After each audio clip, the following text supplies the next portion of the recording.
Herkese merhaba, kanalıma hoş geldiniz. Yepyeni bir çalışmayla karşınızdayım.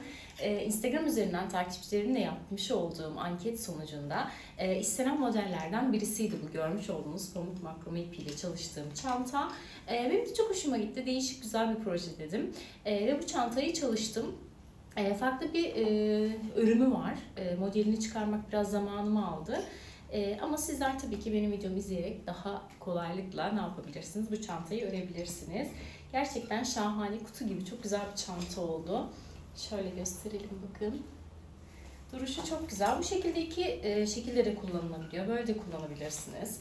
Daha klasik olsun isterseniz bakın bu şekilde de kullanabiliyorsunuz. Çok değişik güzel bir çanta oldu.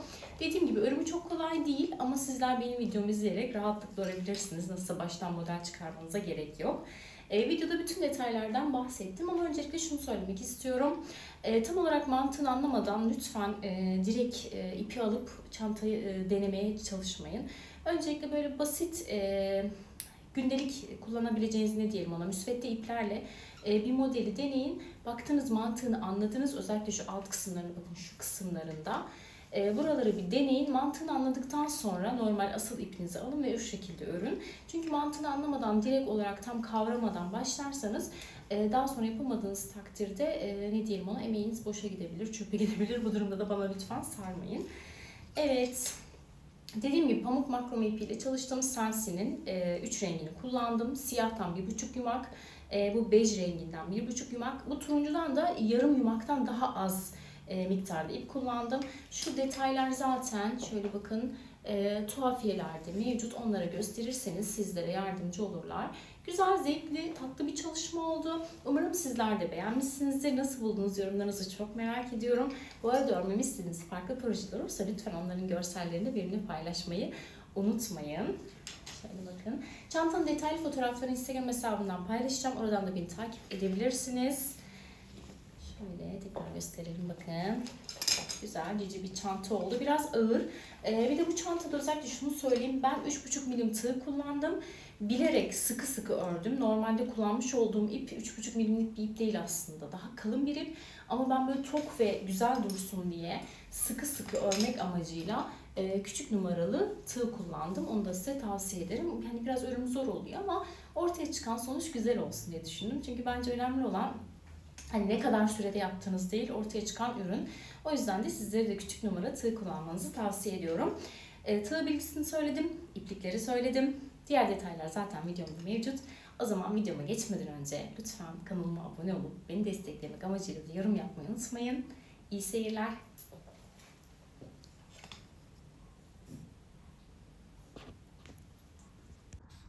Evet, motifimizi yapmaya başlıyoruz.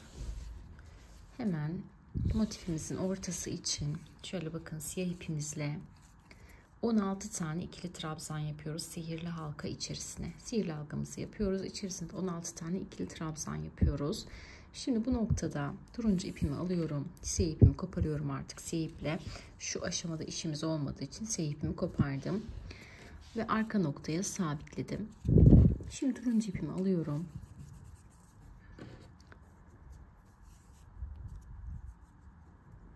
Şimdi bir ilmekle sabitliyorum. Ardından da bakın buradaki üst kısımlardaki ilmeklerden herhangi bir tanesine batıyorum. İçinden kaydırıyorum. Ardından da 2 zincirle yukarı çıkıyorum. Sabitlediğimiz ilmeği de bir zincir sayıyoruz. Başına doluyorum. Aynı noktaya batıyorum. 3 tane ilmeğim var. İkisini bir alıyorum. İkisini bir alıyorum. İkili trabzan yapıyorum. İlk zincirde bir trabzan sayıyoruz. Şu an 2 tane ikili trabzanım oldu. Doluyorum. Aynı noktaya giriyorum. Ve yine ikili trabzan yapıyorum. 3 tane ikili trabzanım oldu. Arada şimdi bir tane zincir çekiyorum. Bakın bir boşluk atlıyorum. Bir sonrakine giriyorum. Şimdi buraya yine 3 tane ikili trabzan yapıyorum. 1 2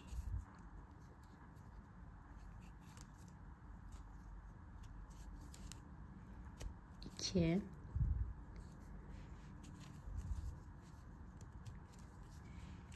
ve 3. Bir zincir çekiyorum. Bakın, bir boşluk atlıyorum, bir sonrakine giriyorum ve yine 3 tane ikili trabzan yapıyorum. Şimdi bu mantıkla 8 tane trabzan grubumuz olacak. Şu an üçüncüsünde yaptım. Bu şekilde 8 tane trabzan grubumuzu yapalım. Bir boşluk atlayıp bir sonrakine trabzan gruplarımızı yapalım. Evet, 8. trabzan grubunda yaptım. Şimdi bir tane zincir çekiyorum. Şuradaki ilk trabzan grubunun şöyle bakın, ilkine değil ikincisinin tepesine batıyorum. Ve ilmeğimi kaydırıyorum. Bu şekilde tamamlamış oluyorum. Toplam 8 tane trabzan grubum var. Şimdi ipimi şöyle birazcık genişçe bırakıyorum. Bu aşamada bej olan ipime geçiyorum.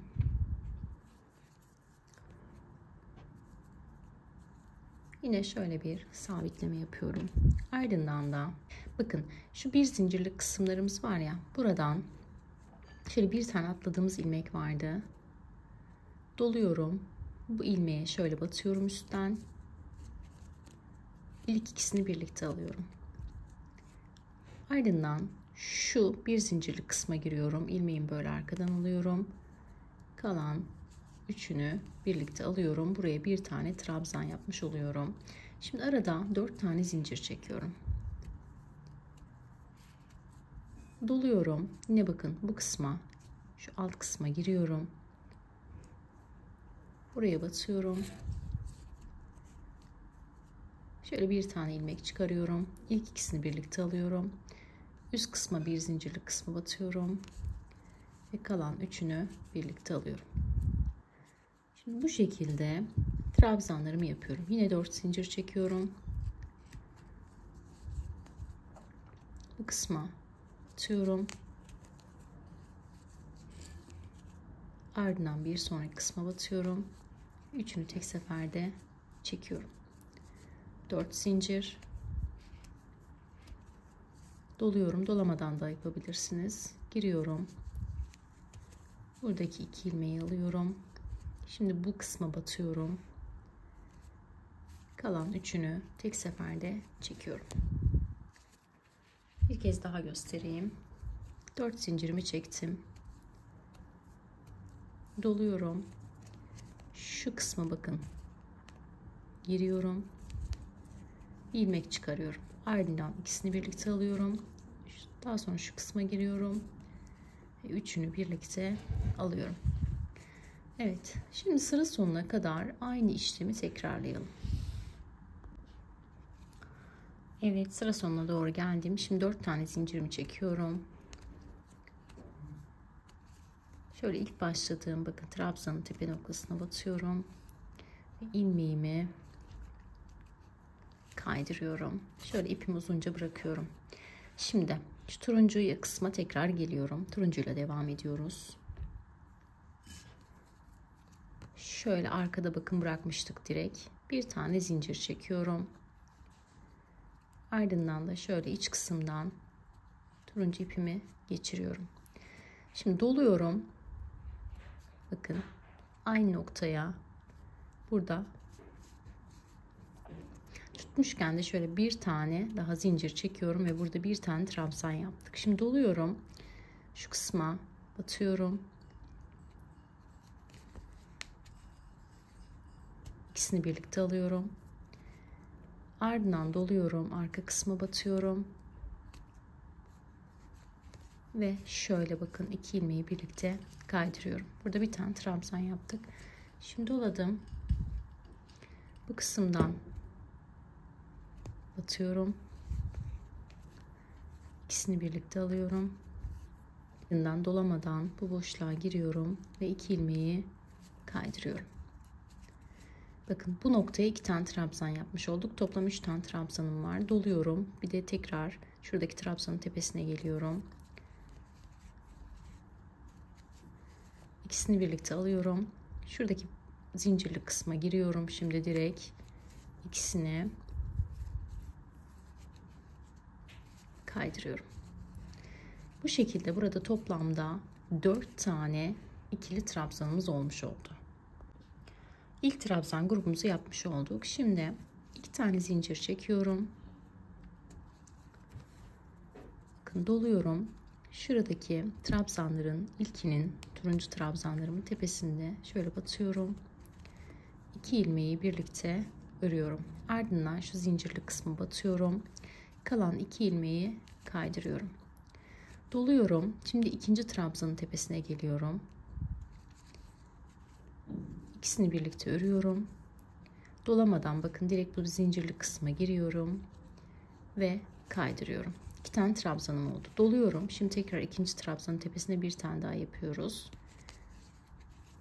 3 tane ilmeğim var bakın. İkisini aldım. Boşluğa girdim. Kalan ikisini de kaydırdım. Şu an 3 tane trabzanım oldu. Doladım. Şimdi şu üçüncü trabzanın tepe noktasına giriyorum. Önce ikisini alıyorum. Sonra bu zincirli kısma giriyorum. 4 zincirli kısma ve kalan ikisini de kaydırıyorum. Bu şekilde 4'er tane trabzan yapıyoruz. Aralarda 2 tane zincir var. Son kez göstereceğim. Bakın doladım. Şuradaki trabzanın ilkinin şöyle kenarından giriyorum. 2 ilmeği ördüm. Batıyorum. Kalan 2 ilmeği kaydırıyorum. Bir tane trabzan yapıyorum. Şimdi doluyorum. İkinci kısma giriyorum. Şöyle 2 tanesini örüyorum. Zincirli kısma tekrar giriyorum. Kalan ikisini kaydırıyorum. Doluyorum. Şimdi ikinciye 2 tane yapacağız. Toplam 4'e çıkaracağız. Artırma yapacağız. İkisini ördüm. Girdim tekrar. İkisini kaydırdım. Bakın 3 tane trabzanım oldu. Doladım. Dördüncüsüne giriyorum. İkisini ördüm. Tekrar dolamadan boşluğa giriyorum ve kalan ikisini de kaydırıyorum. Bu şekilde 4 tane trabzanım oldu. Arada 2 zincir. Aynı işlemi şimdi sıra sonuna kadar tekrarlayalım. Evet, sıra sonuna doğru geldim. Şu kısımda bir kez daha göstermek istiyorum. 2 zincir çektim. Bakın başına doladım. Burada 3 tane trabzan var. İlkinin tepesine şöyle iç kısımdan batıyorum. İlmek çıkarıyorum. İkisini birlikte örüyorum. Ardından da şuradaki 4 zincirlik kısma batıyorum. Kalan 2 ilmeğimi kaydırıyorum. Doluyorum. Şimdi ikinci kısma giriyorum. Şöyle ön kenarından alıyorum. İkisini birlikte örüyorum. Daha sonra 4 zincirli kısma giriyorum. Kalan 2 ilmeği de kaydırıyorum. 2 tane trabzanım oldu. Doluyorum. Bu kısma tekrar batıyorum. İkinci trabzanın olduğu kısma. Aynı işlemi tekrarlıyorum. Bakın 3 tane trabzanım oldu. Doladım. Şimdi 3. trabzanın tepe noktasına giriyorum. Buraya da bir tane aynı mantıkla trabzanımı yapıyorum. Benim ipim kalın, tığım küçük olduğu için örmekte biraz zorlanıyorum ama çantanın tok ve güzel durması için bu şekilde küçük tığ tercih ettim. Bakın kalıp gibi duruyor. Yumuşak dursun istemedim. Böyle kalıp gibi durması için bu şekilde tercih ettim. Şimdi 2 zincir çekiyorum. Buradaki bakın trabzanımız var. Zincirle yukarı çıktığımız bir de ikinci trabzanımız var. İkinci trabzanın tepesine batıyorum. Şöyle kaydırıyorum. Ardından da ipimi şöyle genişçe çekiyorum. Bekletiyorum. Şimdi tekrar açık rengimize devam ediyoruz. Bulunduğum kısımdan bakın. Bir zincirle yukarı çıkıyorum. Ardından ilmeğimi şöyle öne alıyorum ve bir zincir daha çekiyorum. Daha sonra giriyorum. Yine şu ön kısımdan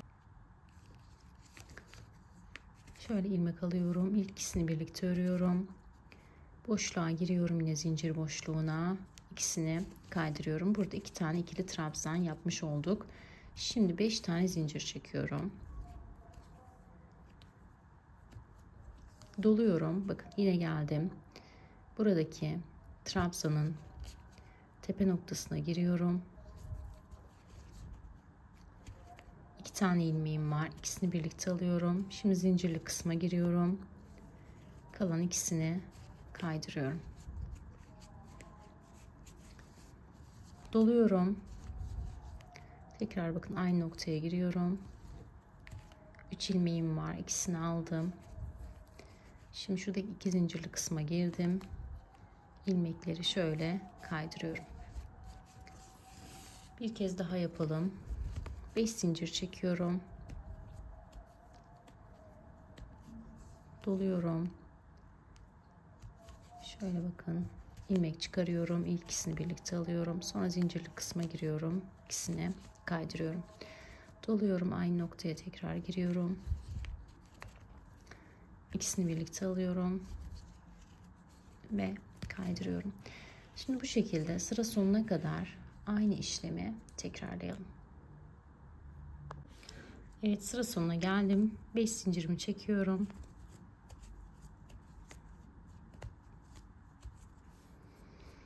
Şuradaki ilk trabzanın zincirlik değil, normal trabzanın tepesine batıyorum.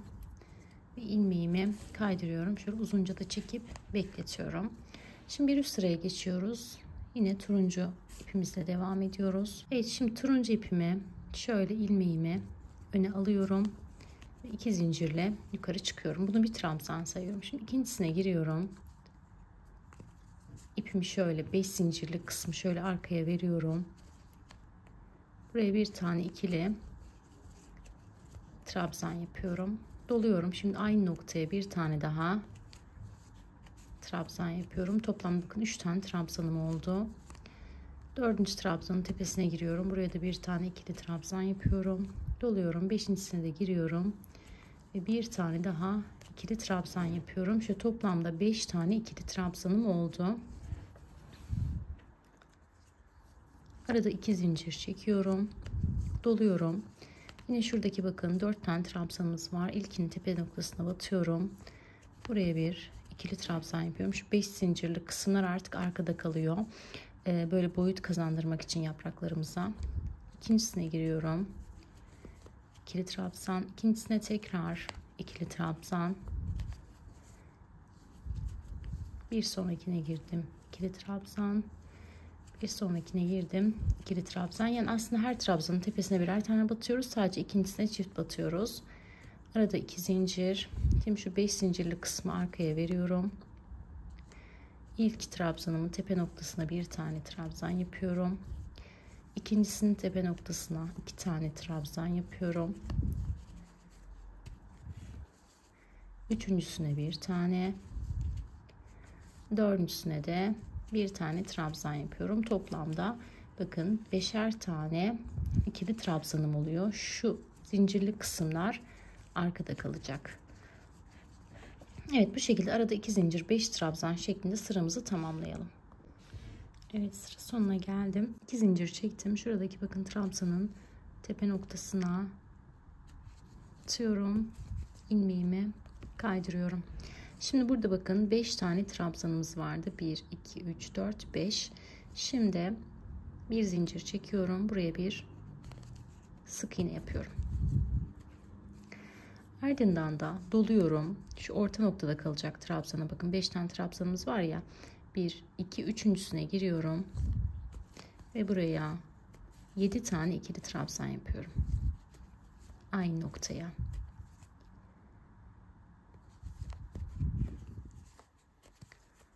Üç, 4,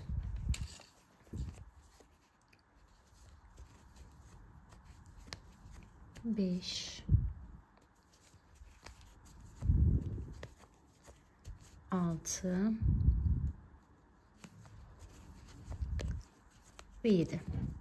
7 tane ikili trabzanı yaptım. Şimdi şuradaki 5. trabzanın tam tepe noktasına giriyorum ve sık iğne ile sabitliyorum. Şimdi arada 2 tane zincir çekiyorum. Burada 5 tane trabzanımız vardı değil mi? İlkinin şöyle tepe noktasına giriyorum. Buraya bir sık iğne yapıyorum. Ardından doluyorum. 3. trabzanın tepe noktasına giriyorum ve buraya 7 tane ikili trabzan yapıyorum.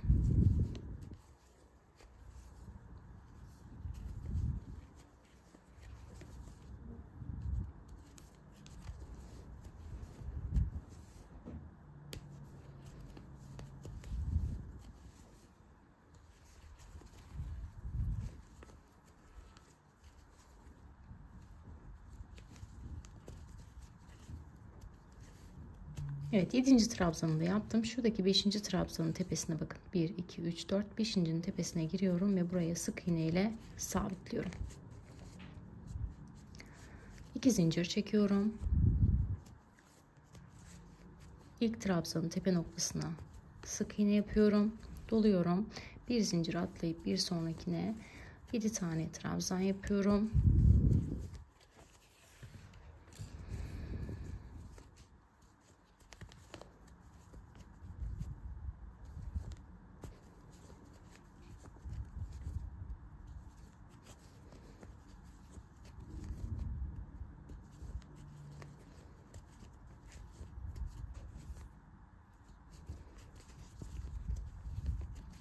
Buradaki 5. trabzanın tepe noktasına sık iğne ile sabitliyorum. Şimdi sıra sonuna kadar aynı işlemi yapalım. Evet, sıra sonuna geldim. 2 zincirimi çektim. Şimdi şuradaki ilk sık iğnenin tepe noktasına batıyorum.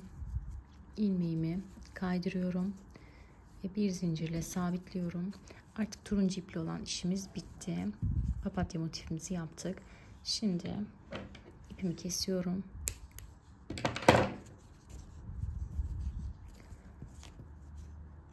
Şöyle arkadan yürüterek gönderiyorum.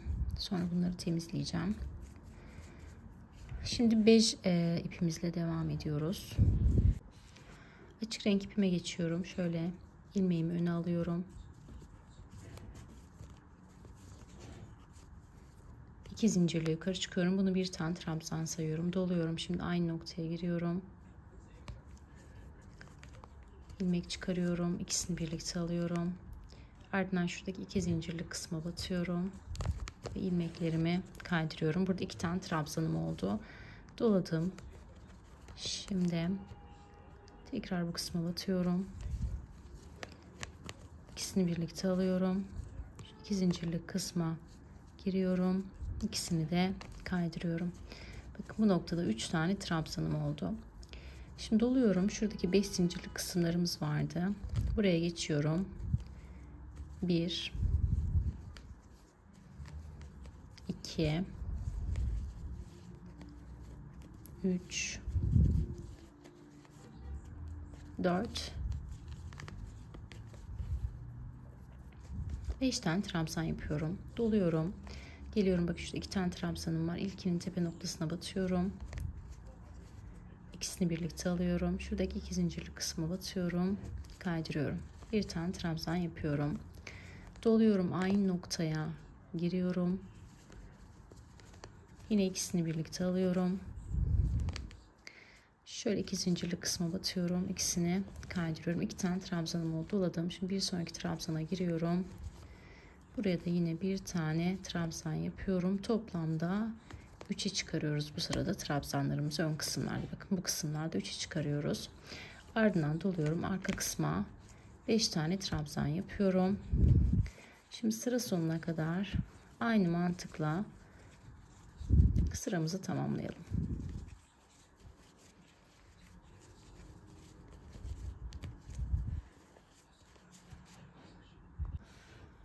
Evet, şimdi 2 zincirle yukarı çıkıyorum. Bunu bir trabzan sayıyorum. Şu ikinci trabzanın tam orta noktasına 5 tane trabzan yapıyorum. 2 3 4 ve 5.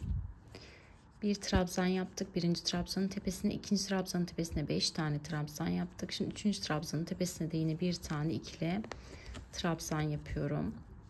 Sıradakine, bir sonrakine şöyle bakın 3 tane ilmeğim var. Hepsini tek seferde toplayarak bir tane yarım trabzan yapıyorum. Aradaki 1 2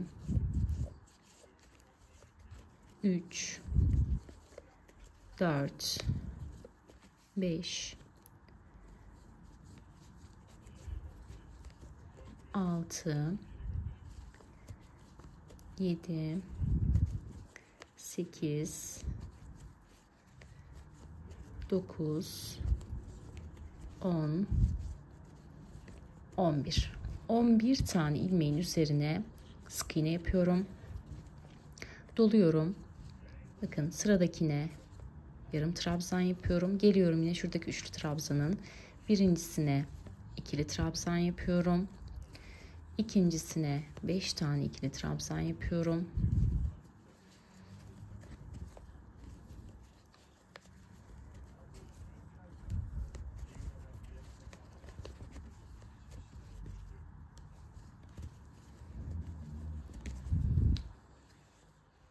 Üçüncü trabzanın tepesine bir tane ikili trabzan yapıyorum.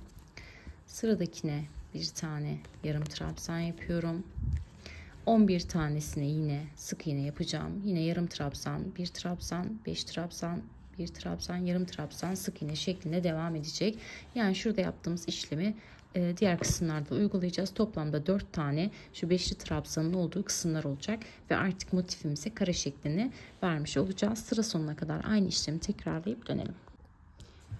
Evet, son olarak 11 tane sık iğnemi yaptım. Şimdi doluyorum. Bir tane yarım trabzanımı yapıyorum. Şurada zaten bir tane trabzanla başlamıştık. Onun değil, bir sonrakinin tepe noktasına batıyorum ve ilmeğimi kaydırıyorum. Şimdi bir üst sıraya çıkıyorum. 3 zincir çekiyorum. Burada bakın 5 tane trabzanımız vardı. 3. trabzana kadar her birinin üzerine birer tane trabzan yapıyorum. İkili trabzan.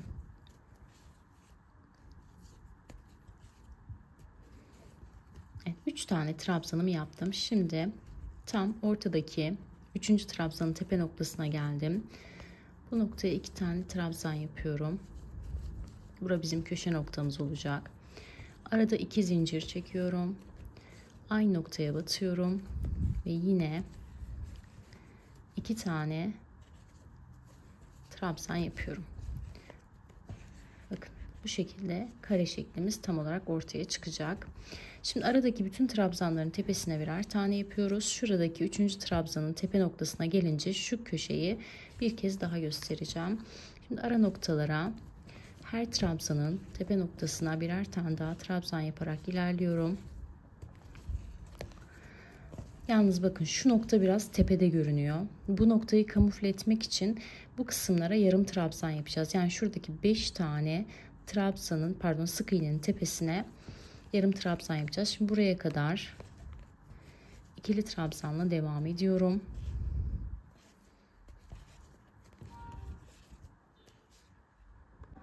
Evet, şimdi bu noktaya kadar, burada dediğim 5 tane sık iğnenin tepe noktasına kadar trabzanlarla geldim. Şuradaki 2 zincirden sonra bakalım kaç tane trabzan olmuş. Burayı dikkatli, sayılar önemli bizim için, dikkatli bakalım. 2, 4, 6, 8, 10 tane trabzanım var.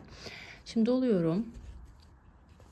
3 ilmeği tek seferde çekiyorum ve buraya bir yarım trabzan yapıyorum. 1. İkincisine giriyorum. Aynı işlemi yapıyorum. 2. 3. 4. Bakın 5. Bu şekilde buradaki bu tepelik çıkıntılık ne olmuş oldu? Kamufle olmuş oldu. Şimdi devam ediyoruz. Normal trabzanlarımızla. 1, 2, bakın devam ediyorum. 3, 4, 5. Buradaki 5 tane trabzan vardı ya, bunun üçüncüsüne kadar her birine birer tane trabzan yaparak geldim. Şimdi bu noktada tam 3. trabzanın tepesine 2 tane ikili trabzan yapıyorum. Arada 2 zincir çekiyorum. Aynı noktaya giriyorum. Yine 2 tane aynı noktaya ikili trabzan yapıyorum ve bu şekilde köşemi oluşturmuş oldum. Trabzanlarla devam ediyoruz. Köşelerde 5'li trabzanın üçüncüsüne 2 trabzan, 2 zincir, 2 trabzan. Şurada da tam 5 tane sık iğnenin üzerine yarım trabzan şeklinde. Şimdi sıra sonuna kadar aynı işlemi tekrarlayalım. Son trabzanımı da yaptım. Şimdi bakın ilk yaptığım trabzan var. Zincir çekerek yukarı çıktım. Onu atlıyorum. Bir sonrakinin tepe noktasına geliyorum. Ve ilmeğimi kaydırıyorum. Bu şekilde tamamlamış oldum. Şimdi şu orta noktayı tamamlamış bulunmaktayız. Şöyle bir zincir çekiyorum ve bunu beklemeye alıyorum. Siyah ipime geçiyorum.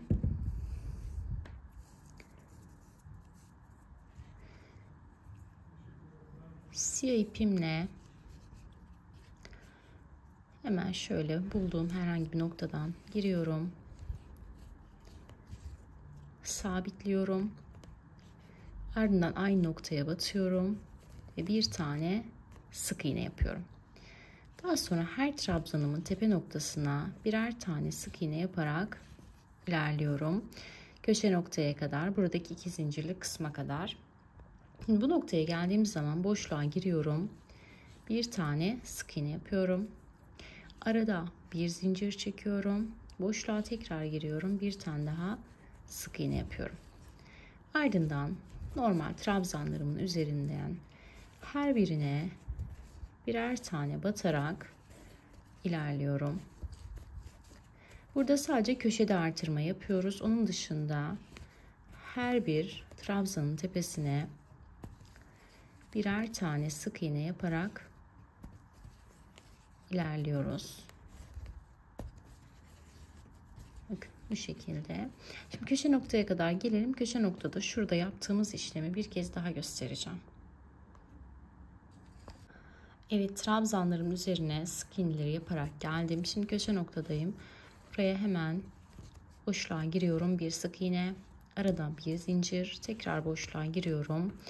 İkinci sık iğnemi yapıyorum. Şimdi hiçbir trabzanın üzerine atlamadan her birine birer tane sık iğne yaparak devam ediyorum. Köşe noktalarda burada gösterdiğim işlemi yapacağız. Şimdi sıra sonuna kadar aynı söylediğim gibi sırayı takip ederek sıra sonuna kadar gelelim. Evet, sıra sonuna doğru geldim. Bu arada şu açık renk olan ipimi bu noktada koparacağım. Çünkü belli bir sıraya göre yapmamız gerekiyor renk geçişlerini bir üst sırada. O yüzden bunu buradan çıkarmam gerekiyor. Evet, şimdi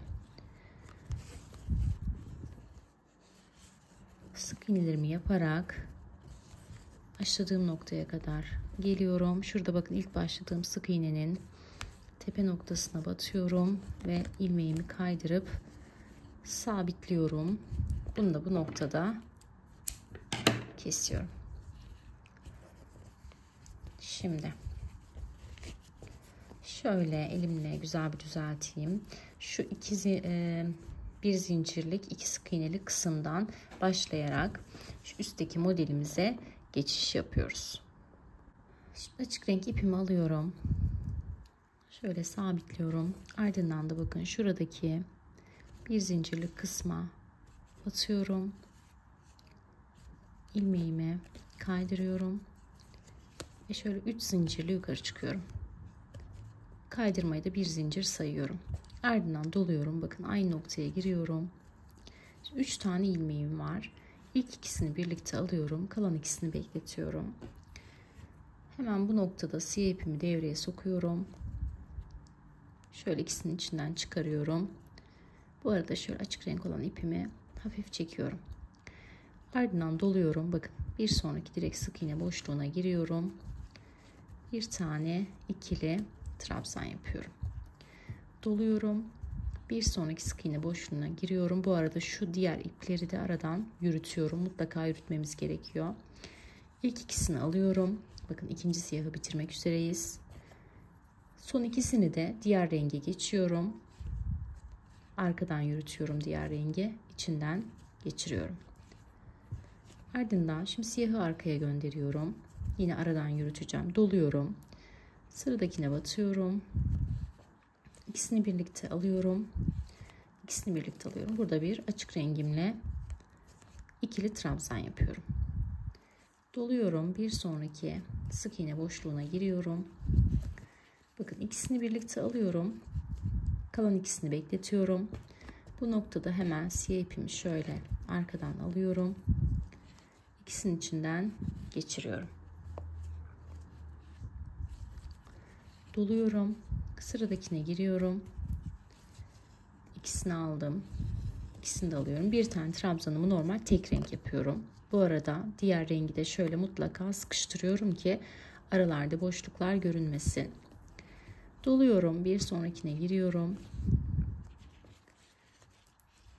İkisini alıyorum. Kalan ikisini bakın ikinci trabzanım olduğu için bekletiyorum. Şimdi açık rengimi devreye sokup geçiriyorum. Bakın şöyle 2-2 oluyor. İlmeklerimizde, trabzanlarımızda. Şimdi doluyorum. Bununla 2 tane trabzan yapıyorum. İlkini yaptım. İkili trabzanımı, şu ipimi de arkadan çekiyorum. Mutlaka yürüttüğüm ipi aralarda çekerek sıkılıyorum, sabitliyorum. Bu şekilde görünmesi için. Bakın arkadan da bu şekilde görünüyor.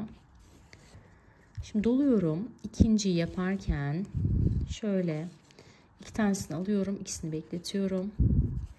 Diğer ipi hemen devreye sokuyorum. Çekerek içinden geçiriyorum. Bu şekilde yürüterek şuradaki 2 zincirlik kısma kadar aynı işlemi devam ettirelim. Bir kez daha göstereyim. Bakın doladım. Sık iğne boşluğuna battım. İkisini aldım. Bu ilk trabzanım olduğu için diğer ikisini de aldım. Burada bir tane ikili trabzan yaptım. Şu açık renk olan ipimi bakın çekiyorum ve bekletiyorum. Doladım. Bir sonraki boşluğa giriyorum. İkisini aldım. Siyah rengimle. Ardından açık rengi hemen şöyle devreye sokuyorum. Kalan 2 ilmeğimi onunla toparlıyorum. Bu şekilde ikili trabzanlarımı yapıyorum. Şimdi sıra sonuna kadar aynı işlemi tekrarlayalım. Kaç tane trabzanım olacak onu da hemen sayacağım. Burada sayı önemli. Bu puzzle şeklinin tamamlanması için sayıyı tutturmanız gerekiyor.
Evet, trabzanlarımı yaparak bir zincirlik boşluğa kadar ilerledim. Bakın saydığımız zaman açık renkle başladık. Bu da önemli. Açık renkle başlamamız gerekiyor. 1, 2, 3, 4, 5, 6, 7, 8, 9, 10, 11, 12, 13, 14 tane trabzan grubum var. En son siyahı yaptım. Şimdi beyazla bir zincirlik kısma geçiyorum. Beyaz ekru. Neyse artık rengi. Buraya da 15. trabzanımı yapıyorum. Bakın beyazla başladık, açık renkle başladık ve açık renkle bitiriyoruz. Arada 2 zincir. Şimdi aynı noktaya doluyorum. Yine 2 tane aynı rengimle, bakın aynı renk. İkili trabzan yapıyorum. Yine renk geçişi yapıyorum. Bu şekilde bakın 2 zincir, 1 2 3 4 5 6 7 8 9 10 11 12 13 14 15. Buraya da yine 2 zincir yapacağız. Yani 2 zincirden sonra 15 tane trabzan grubunun olması gerekiyor. Doluyorum. Yine şuradaki ilmeği atlamayalım. Aynı şekilde ilerliyorum. İpleri yürütürken şu aradan sıkılaştırmayı unutmayın. Aralarda boşluk kalmasın.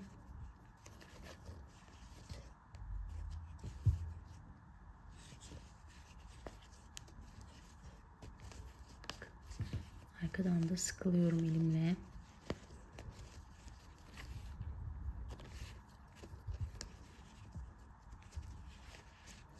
Bu şekilde köşeye kadar gelelim. Köşeyi bir kez daha göstereceğim.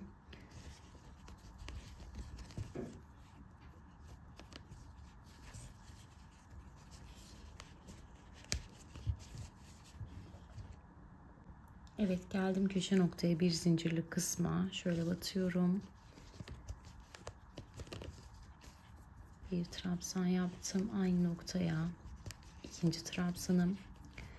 Arada bir zincir, aynı rengimle tekrar 2 tane ikili trabzan yapıyorum. Köşelerde hep aynı işlemi tekrarlıyoruz.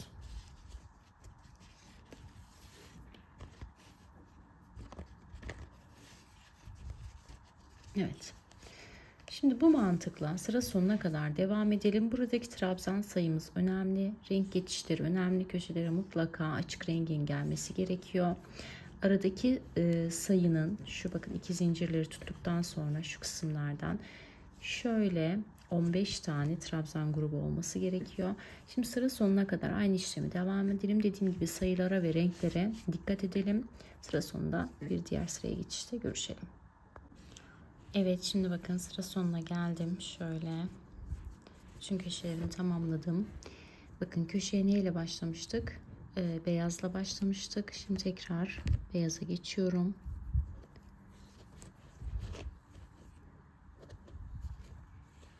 Doluyorum. Bakın orta noktaya giriyorum. Şu görüntüyü vermek için.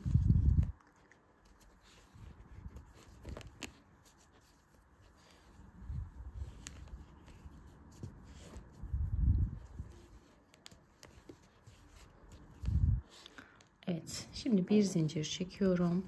Buradaki bakın trabzanın tepesine değil, bir sonraki trabzanın tepesine giriyorum. Şöyle ilmeğimi kaydırıyorum. Bu şekilde ilk sıramı bitirmiş oldum. Şimdi ikinci sıraya geçiyorum hemen. Bakın açık rengin üzerinden devam ediyorum. 2 zincirle yukarı çıkıyorum. Doluyorum. İkinci trabzanın tepesine. Hemen bu noktada siyahımı devreye sokuyorum. Devam ediyorum.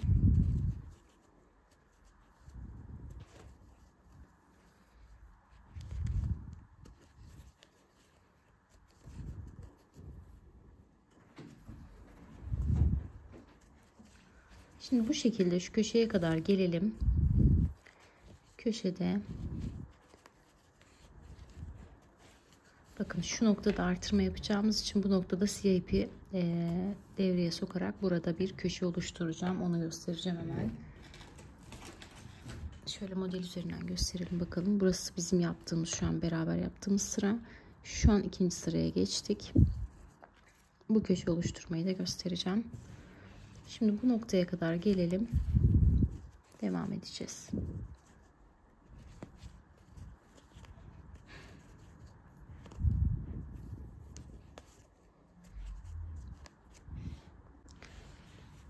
Evet, şimdi köşeye kadar geldim. Buradaki açık rengin üzerine yine açık renk geçiyorum 2 tane. Hemen bu noktadan siyah ipimi devreye sokuyorum. Bakın artırma yapacağımız için bir sıra açık renk, bir sıra siyaha denk geliyor. Doluyorum. Şimdi bu noktaya orta yapacağım, köşe yapacağım. Hemen 2 tane trabzanımı siyah rengimle yapıyorum. Arada bir zincir çekiyorum. Yine aynı noktaya 2 tane siyah rengimle trabzan yapıyorum. İkincisini kapatırken yine ne yapıyorum tabii ki? Açık renk ipime geçiyorum. Şimdi buradaki 2 trabzanın tepesine de normal trabzan yapıyorum. Bundan sonra bu mantıkla devam edeceğiz. İstediğimiz kadar büyütebiliriz. Sıralamamız bu şekilde. Şuradaki renkler aynı şekilde devam edecek. Bu köşeye de dönüşümlü olarak bakın şuradaki gibi açık renk siyah, açık renk siyah şeklinde öreceğiz. Şuradan sayarsak da toplamda 1 2 3 4 sıra örmüş olmamız gerekiyor. Şu an biz 2. sıradayız. Bunu bu şekilde, bu mantıkla 4 sıra örelim. Bu şekilde yanlar tamamlanmış olacak. Daha sonra kenarlar ve taban kısmı olan bu kısımlarla devam edeceğiz. Evet, çantamızın yan kısımlarını bu şekilde tamamlıyoruz. Bakın şöyle saydığımız zaman V'lerden 1, 2, 3, 4 tane olması gerekiyor. Bu parçadan 2 tane hazırlıyoruz. İkisi de aynı ölçülerde, aynı boyda. Şimdi bunların santim olarak da ölçüsünü vereceğim. Hemen santim olarak ölçüsünü vereyim. Evet, şimdi ölçülerine baktığımız zaman da biraz önce ölçtüm ben. 28'e 28 şeklinde kare motifimiz var. Şimdi bunlardan 2 adet hazırlıyoruz. Ön ve arka şeklinde. Şöyle de 3 parça yan kısımlarını hazırlıyoruz. Bakın. Bir yanımız, diğer yanımız ve taban kısmımız olacak şekilde. Şöyle bakın. Şimdi bunların yapımını da göstereceğim sizlere daha net anlaşılsın diye. Şöyle normal ince pamuklu iplerle göstereceğim. 2 renk geçişi daha net anlaşılsın diye. Bir de şuranın bir şeyi var. Hani önemli kısımları var. Önemli ayrıntıları var. O kısımları da şimdi detaylı olarak anlatacağım. Hemen geçelim. Evet, taban ve yanlar için 31 tane zincir çekiyoruz. Normalde şöyle bakın, ana rengimiz olan normalde ya siyahla ya da kremle yapmanız gerekiyor. Krem renkle yaptığımızı düşünelim. Krem renkle 30 adet zinciri çekelim.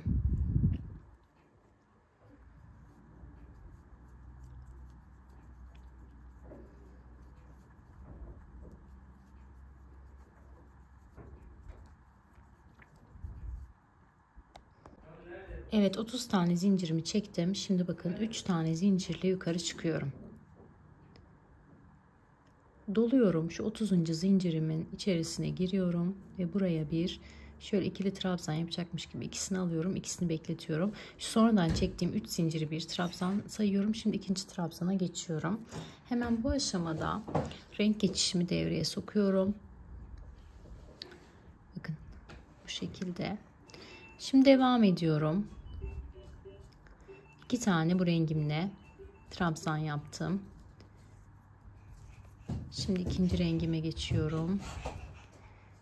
İkinci trabzanının ilk ikisini alıyorum. İkisini bırakıyorum. Ve tekrar mavi rengime geçiyorum. Yani aslında yanlarda yaptığımız renk geçişlerinin aynı mantıkla devam ettiriyoruz. Doluyorum.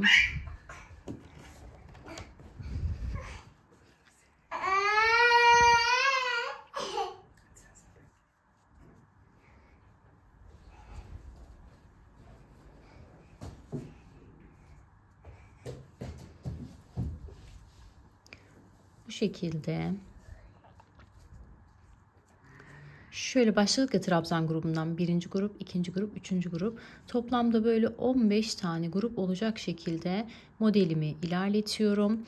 Burada önemli olan husus şu. Biz şu an mavi renkle başladık. Bitişimizin de mavi renkli olması gerekiyor.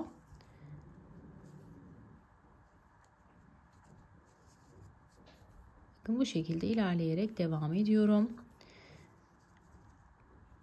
Bakın buradaki önemli püf nokta şu. Burada açık renkle başladım. Bakın bunu 1 kabul edelim. 1, 2, 3, 4, 5, 6, 7, 8, 9, 10, 11, 12, 13, 14, 15. Yani başladığım renkle bittiğim rengin aynı olması gerekiyor. Şu bitiş renklerimizi aynı şekilde yakalamak için. Aksi halde bitiş renklerimizden mesela biri işte atıyorum krem olur, diğeri siyah olur ve birleştirdiğimiz zaman bu puzzle görüntüsünü ne yapamayız? Elde edemeyiz. Şimdi sıra sonuna doğru bu şekilde 15'li trabzan grubumu yapıp geliyorum. Evet, mavi ile başladım. Mavi ile bitirdim ve şu an 15. trabzan grubumdayım. Şöyle sayalım bakın 1, 2, 3, 4, 5, 6, 7, 8, 9, 10, 11, 12, 13, 14, 15. Bu arada bakın bunu sadece müsvedde size hani modeli anlatmak için yaptığım için çok özenmedim. Görüyorsunuz aralardaki boşlukları. Normal orijinal modelimde öyle bir şey yok. Gayet sıkı sıkı muntazam. Arkasında bakın bu şekilde. Şimdi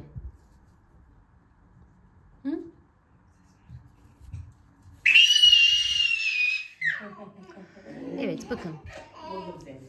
Başladığım rengin bitiş noktasına geldim. Şimdi bakın bunu direkt mavi ile tamamlıyorum. Arada bir zincir çekiyorum. Doladım. Şimdi bakın aynı noktaya batıyorum ve yine aynı rengimle 2 tane ikili trabzan yapıyorum. Bu nokta köşe noktamız. İkincisini kapatırken hemen diğer rengimi devreye sokuyorum. Burada ne yapmış olduk aslında? Bir köşe oluşturmuş olduk. Şimdi doluyorum. Aynı noktaya 2 tane normal bu rengimle trabzan yapıyorum. İkincisini kapatırken yine maviye geçiyorum. 2 tane mavi ile trabzanımı yapıyorum.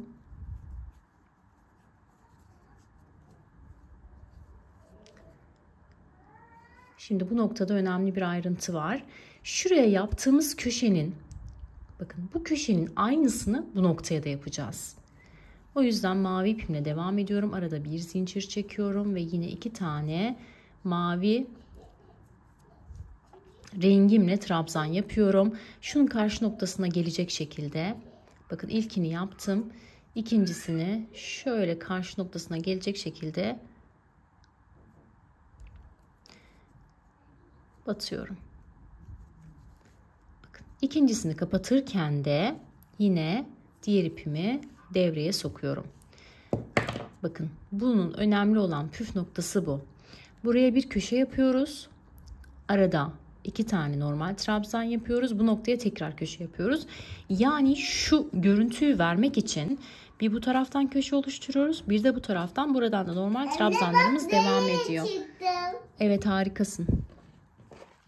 Şimdi ilk köşemizi yaptık. Şimdi şu kısımda gördüğünüz gibi trabzanların karşısına aynı renkte, aynı sayıda trabzan yaparak diğer köşeye doğru devam ediyoruz. Bakın. Pembenin karşısına geldim. Pembe yaptım. İkinci pembeyi yapıyorum.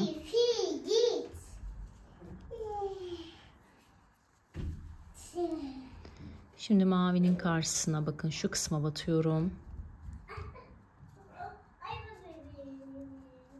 Yine mavinin karşısına ikinci trabzanı kapatırken her zaman ne yapıyoruz? Diğer rengimizi devreye sokuyoruz. Doluyorum. Devam ediyorum. Bakın pembenin karşısına pembe geliyor.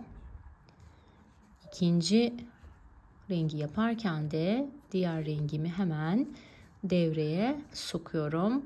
Bu şekilde bakın muntazam renk geçişlerimiz oluyor. Şimdi köşe noktaya kadar aynı mantıkla devam edelim. Şu diğer köşenin yapılışını da anlatacağım. Evet, şimdi bakın sıra sonuna kadar geldim.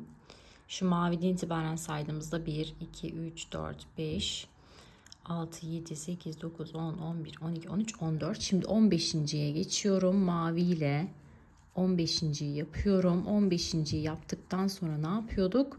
Bir tane köşe oluşturuyorduk. 15.'yi yaptım, kapattım. Şimdi bu noktada köşe oluşturacağım. Bir zincir çekiyorum. Bakın aynı noktaya batıyorum. İlk trabzanımı yapıyorum. Doluyorum, aynı noktaya tekrar batıyorum. İkinci trabzanımı kapatırken diğer rengimi devreye sokuyorum. Burada ilk köşemizi oluşturduk. Köşe oluşturduktan sonra araya normal diğer rengimle 2 tane trabzan yapıyorum. İkinci trabzanımı kapatırken diğer rengimi devreye sokuyorum. Şimdi bu noktada maviden köşe yaptık. Bu noktada da aynı şekilde yapmamız gerekiyor. Doluyorum. Burada zaten 2 tane trabzanla başlamıştık. Yani köşemizin bir köşesi, bir tarafı hazır. Diğer köşesi için hemen doladım. Birinci trabzanım.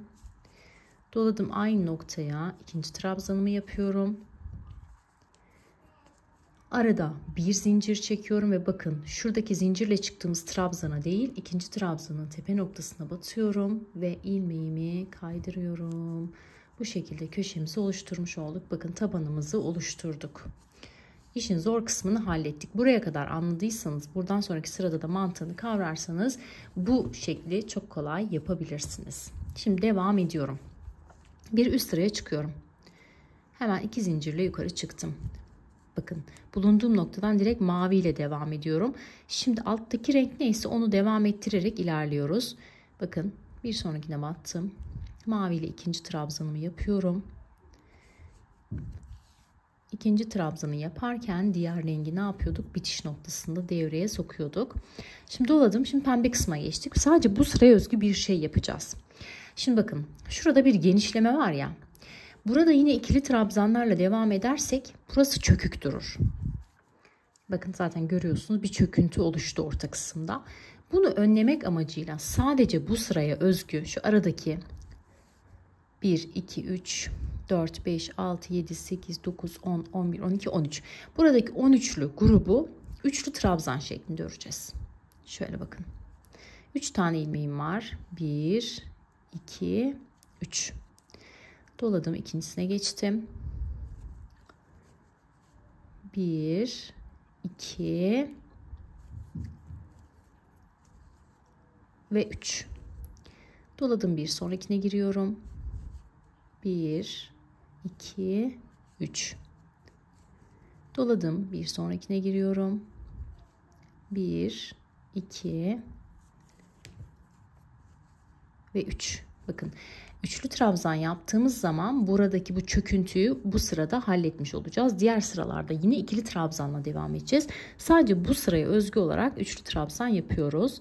Şimdi köşe noktaya kadar bakın şu kısma kadar normal araları üçlü trabzan şeklinde geleyim ben. Oradan sonra yine köşede birlikte devam edelim.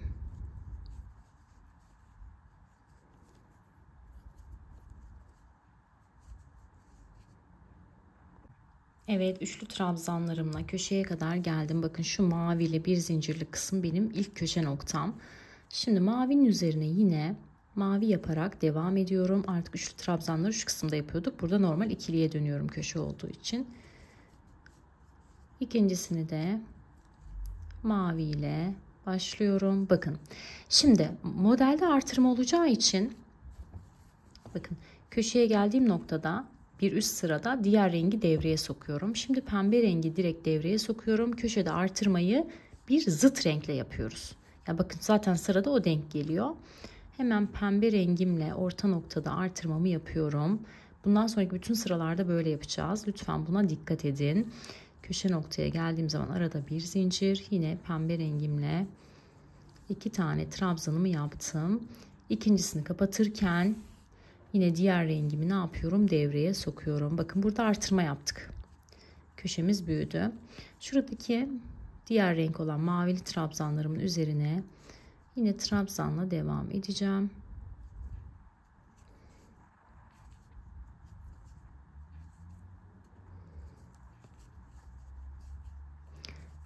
Kapatırken diğer rengime geçiyorum. Şuradaki pembelerin üzerine yine pembeyle devam ediyorum.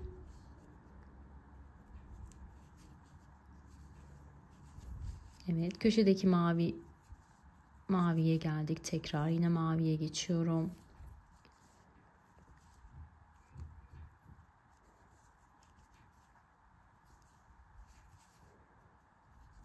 İkinci maviyi kapatırken bakın burada hangi renge geçmiştik? Pembe rengi. Burası bizim birinci köşemiz. İkinci köşede de o zaman aynı işlemi yapacağız.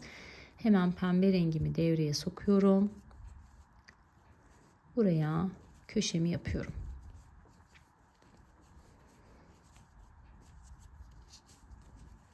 Arada bir zincir.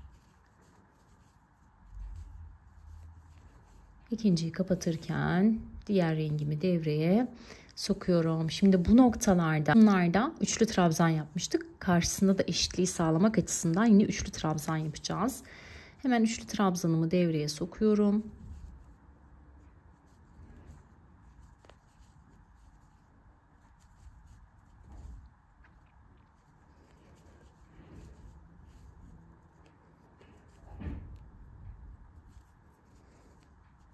Evet, bakın. Köşemizi yaptık. Eğer buraya kadar mantığını anladıysanız bundan sonrası çok rahat ilerleyecektir. Aynı mantık, sadece bu ip üzerinde daha rahat örebildiğim için bunu da böyle gelişigüzel örmemek adına, daha sıkı ve tok olması adına bunu size bu şekilde gösteriyorum. Aynı mantık. Burada maviyi krem olarak, açık renk olarak hayal edeceksiniz. Pembeyi de siyah renk olarak hayal edeceksiniz. Bakın şu an biz şu sıradayız. Şu noktadayız bakın. Şimdi şu noktaya kadar, mavili olan noktaya kadar yine üçlü trabzanlarla geleyim. Bu tarafta da köşeyi yapmayı ve sırayı tamamlamayı göstereceğim. Evet, tekrar köşe noktaya kadar geldim. Bakın hemen diğer rengimi devreye sokuyorum. Burada rengimin üzerinden devam ediyorum. Bu noktaya kadar üçlü trabzanlarla geldim. Bakın gayet güzel bir duruşu oldu. Şimdi tekrar ikiliyle devam ediyorum. Bundan sonra bütün trabzanlarım ikili olacak. Sadece bu sırada şu orta noktaya özgüydü üçlü olması. Ona dikkat edelim. Şimdi şurada köşe noktamızı artık pembeyi devreye sokuyoruz. Bakın bu noktada pembeyi devreye sokmuştuk. Artırma noktalarımız pembe olmuştu. Burada da aynı şekilde olacak. Hemen pembeyi devreye sokuyorum. Buraya bir köşe oluşturuyorum. İkili trabzan şeklinde, arada bir zincir. Tekrar ikili trabzanımı yapıyorum. İkinci trabzanımı kapatırken diğer rengimi devreye sokuyorum. Ve şuradaki trabzanlarımı aynı rengimi takip ederek örmeye devam ediyorum.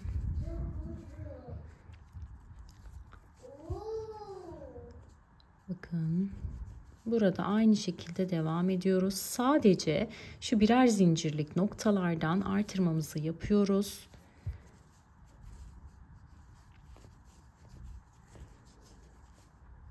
Bununla bu iple örmek tabii ki çok kolay. Kalın makrome ile örmek çok zordu. Bir de ben tok dursun çantam, böyle kalıp gibi dursun diye çok sıkı ördüm. O yüzden ekstra zorlandım ama böyle çantamız muhteşem, daha kullanışlı olacak. Gerçekten kalıp gibi şahane bir çanta ördüm. Şimdi orta noktaya geliyoruz. Artırma noktasına yine pembe rengime geçtim.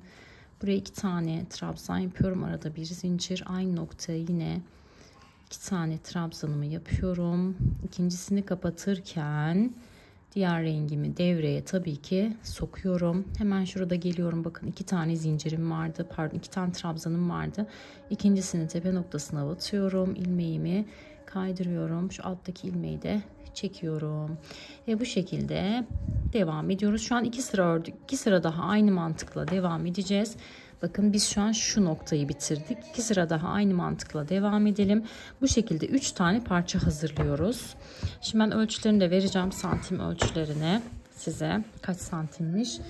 Şöyle hemen ölçelim. Kızım diğerini kaybettiği için şu an bununla ölçüyorum. Evet, bakın bu da 28 santim uzunluğunda. Enine bakalım. Eni de şöyle 11 santim eninde. 28 santim uzunluk, 11 santim enimiz var. Şimdi bu mantıkla 3 tanesini de hazırlayalım. Ardından birleştirmeyle devam edeceğiz. Evet, şimdi birleştirmeyle devam edeceğiz. Birleştirmeyi tabii ki kendi ipiyle yapmayacağım. Çünkü çok kalın ve sert bir ip. Zaten buna uygun iğneyle bulamam ve birleştirmem de güzel durmaz. Birleştirmemizin muntazam olması için şöyle siyah renkte orta kalınlıkta bir örgü ipini 2 kat yaptım ve bununla yapacağım. Şimdi hemen başlayalım birleştirmemize. Bakın şöyle alt kısımdan geçiriyorum. Tam puzzle oluşturacağız. Bu noktadan şöyle çıkarıyorum. Ve bakın ilmekler karşılıklı gelecek şekilde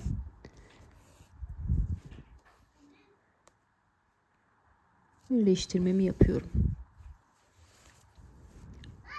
Bakın şu dış kanatlarına batıyorum. Şu an siyah olduğu için pek anlaşılmayabilir. Dış kanadına batıyorum. Bunun dış kanadına batıyorum. Birleştiriyorum. Karşıdan geliyorum. Bakın dış kanattan giriyorum.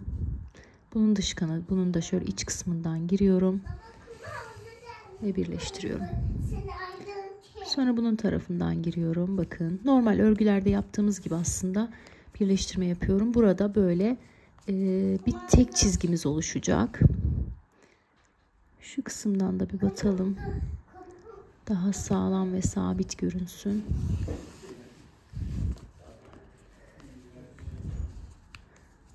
Bu şekilde birleştirmemi yapacağım.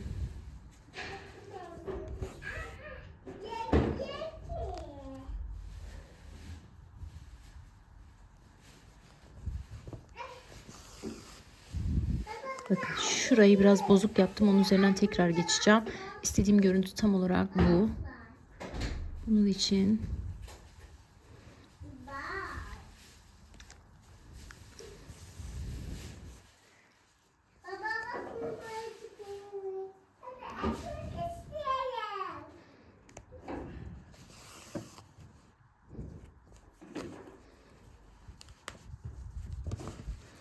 evet, şimdi ben dikişimi bu şekilde bu noktaya kadar yapacağım. Köşede tekrar görüşelim. Aynı mantıkla devam ediyoruz.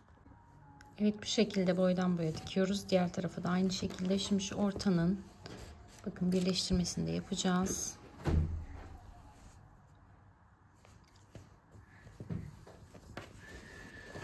Zaten kalıp gibi duran bir çanta olacak. Yine şöyle dış çerçevelerden birbirine monte ediyoruz.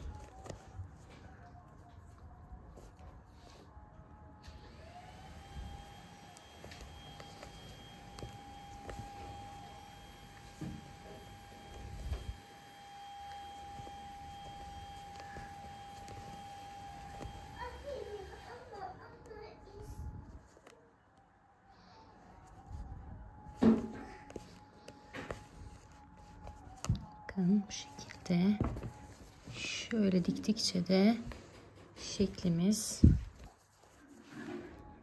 ortaya çıkacak.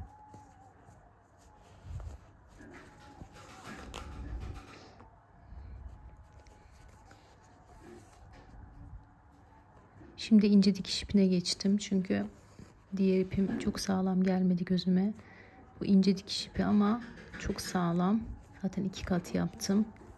Yine üzerlerinden geçeceğim. Tamamen bittikten sonra yine sağlamlaştırmak amacıyla geçerim.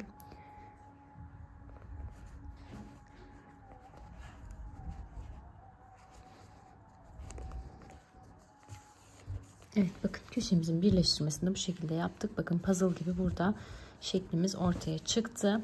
Şimdi şu yukarıya kadar birleştirelim. Ardından diğer tarafları da aynı mantıkla birleştirelim. Daha sonra arka parçayı birleştirmeyi göstereceğim. Evet, şimdi bakın ben bir bölümünü diktim bu şekilde. Şimdi kenarlarını diktim. Şu üst kısmı da dikeceğiz ve çantamızın son şeklini vermiş olacağız. Hemen üst kısım için iğnemi şöyle gönderiyorum. Sabitliyorum.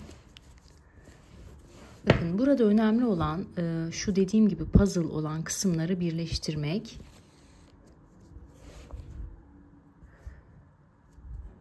Tam böyle köşe noktalarını birbirine denk getiriyorum ve karşılıklı dikiyorum.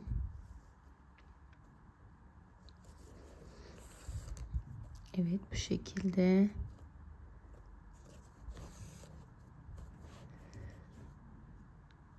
Bakın.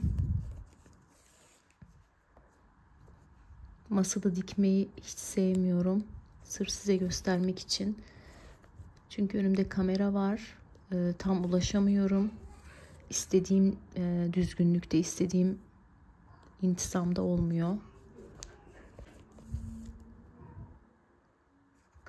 Bu şekilde. Burada önemli olan ilmekleri karşılıklı denk getirebilmek. Şöyle bakın.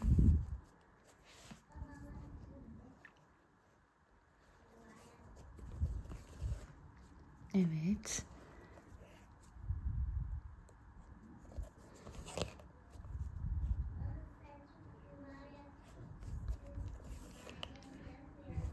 Evet. Şimdi böyle şu aşağı noktaya kadar gelelim. Şu köşenin de birleştirmesini hep birlikte yapalım. Evet, bakın orta noktaya kadar geldim. Şöyle bir yanına dikmiş olduk yani. Şimdi burada 3 farklı köşede trabzan gruplarımız var. Bunların hepsini şöyle bir araya getirerek şöyle bakın 1, 2, 3 değişik bir üçgen oluşturacağız. Burada önemli olan uç noktaların birbirine denk gelmesi. Tabii sağlam olması da çok önemli. Ben bir de bir önden bu şekilde dikiyorum. Bir de arkadan sabitleme yapacağım. Onu da göstereceğim size. O da çok önemli. Sağlam olması açısından. Bakın bu şekilde tam denk getiriyorum. Koyu renk olduğu için zaten içten yürütüyorum ama yine de ne oluyor? İpliklerim koyu renk olduğu için görünmüyor. Bakın bu şekilde birleştirmemizi yapıyoruz.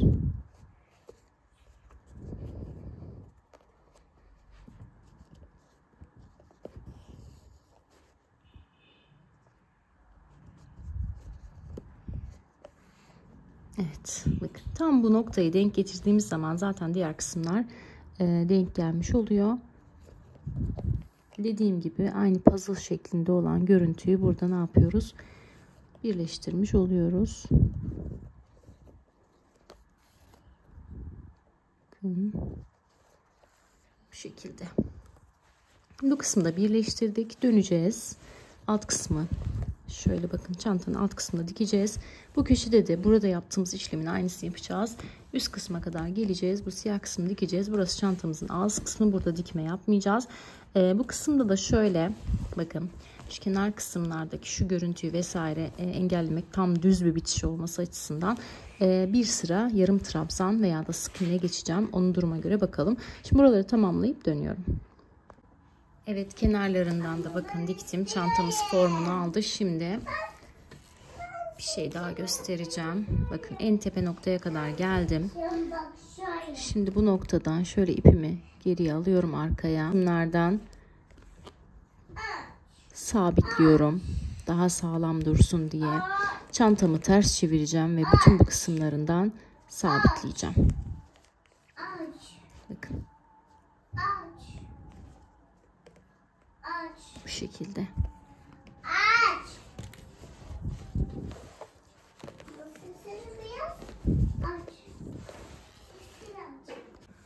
Evet, çantamızın birleştirme işlemi bittikten sonra şimdi şu dış kısımlarına, kenar kısımlarına sık iğne geçeceğiz. Evet, şimdi birleştirmeden sonra şu köşe kısımlarında bakın oluşan bu çöküntüyü yok etmek için şöyle bir işlem yaptım. Bunu da hemen göstereceğim size. Ekrana da sığmıyor çantamız. Bakın şu köşe kısımdaki ilk trabzanın tepesine batıyorum. Şöyle ilmeğimi kaydırıyorum. Sonra bir sonraki trabzana giriyorum ve buraya bir tane sık iğne yapıyorum. Ardından bakın şu doluyorum. Şuradaki şu 3 zincirli kısımlara şöyle giriyorum. İlmek çıkarıyorum. Ardından da bakın 3 ilmeğimi tek seferde çekiyorum. Bir sonraki trabzanın tepesine batıyorum. Şu ara kısma buraya bir tane sık iğne yapıyorum. Biraz geniş oldu, daraltalım. Bir sonrakinin tepesine batıyorum. Buraya bir sık iğne yapıyorum. Bir sonrakine giriyorum. Yine sık iğne yapıyorum. Bakın sonuncusuna da giriyorum. İlmeğimi direkt kaydırıyorum. Burada sık iğne yapmıyorum. Bakın bu tepe oluşan şu tepeliği, şu çöküntülüğü yok etmek için böyle bir işlem yaptım. Şimdi ipimi kesiyorum. Şöyle ince bir tığla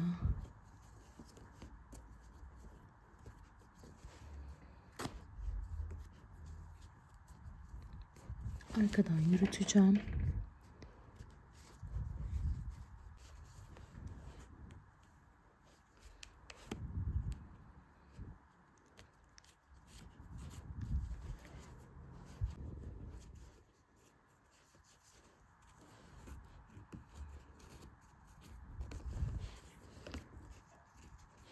Ardından da düğüm yapıp keseceğim.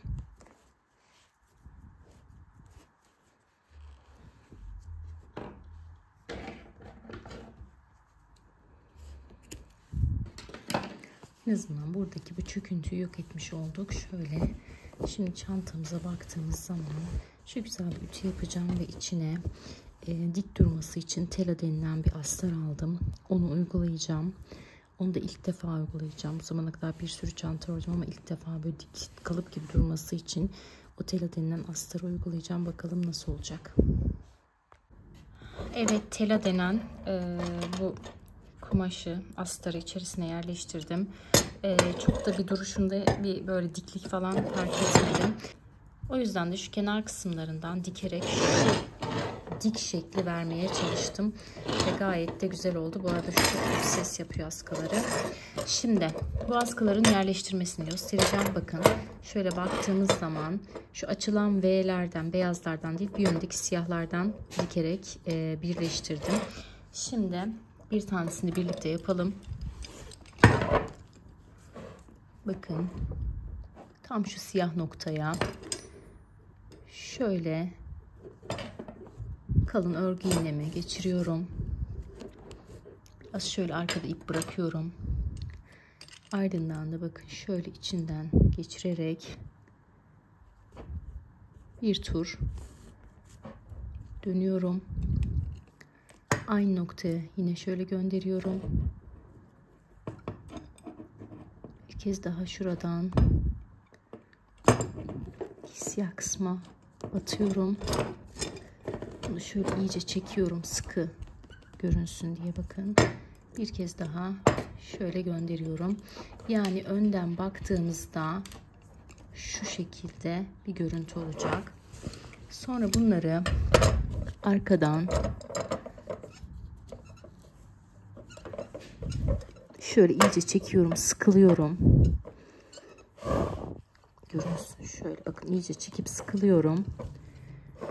Ve ipimi yürüterek arkaya veriyorum. Yani 3 defa dönerek 2 kat ipimle, siyah ana renk ipimle bu görüntüyü veriyorum. Şöyle biraz alta gönderiyorum. Astarı diktikten sonra da arada kaybedeceğim zaten. İpliklerini temizleyeceğim.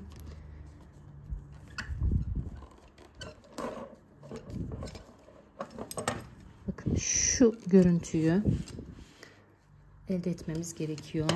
Şimdi şöyle ilmekler de iyice düz dursun diye çekiyorum. Ve burada düğümleyip sabitliyorum.